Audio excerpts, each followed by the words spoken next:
In the early church, the question of which books were inspired and which were not took some time to settle, and there was mostly disputes about books and letters written by Christians, so-called Gnostic Gospels, and various texts supposedly written by apostles. It was not until a series of local councils of bishops and the Pope in the 4th century that the exact number of books which would be considered inspired was finally agreed on. Since then, all Christians, Protestants and Catholics, accept the same set of 27 New Testament books, which these councils recognized as inspired.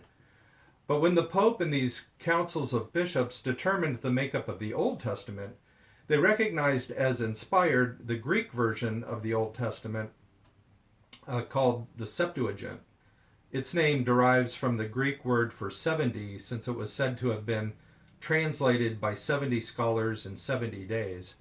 This Greek Old Testament was the most common in the Mediterranean world and was the one that all Christians had been using up until the 4th century.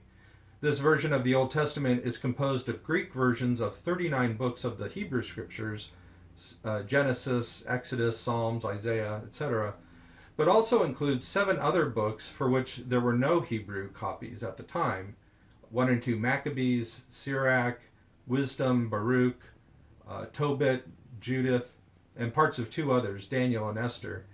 These books from the Greek Old Testament are sometimes called, mostly by Catholics, deuterocanonical books, meaning from the secondary list, or apocrypha, meaning hidden or false writings, by Protestants.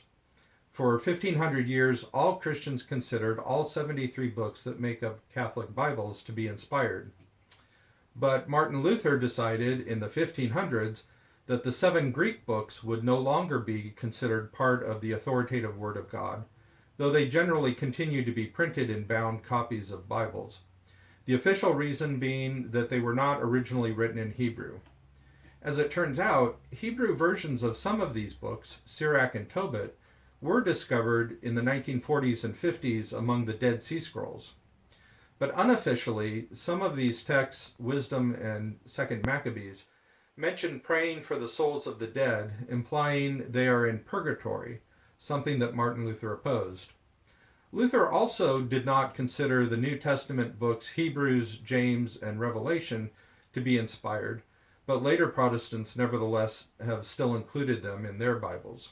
To correct this new tradition that Martin Luther came up with, the Catholic Church at the Council of Trent in 1545 finally and authoritatively defined the Bible as containing all 73 books identified by the original councils in the 4th century.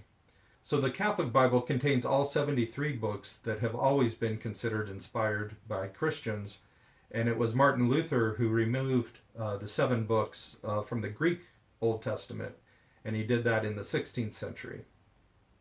If you have other questions about the Catholic Church teachings or practices, be sure to let me know in the comments and I will address it in future.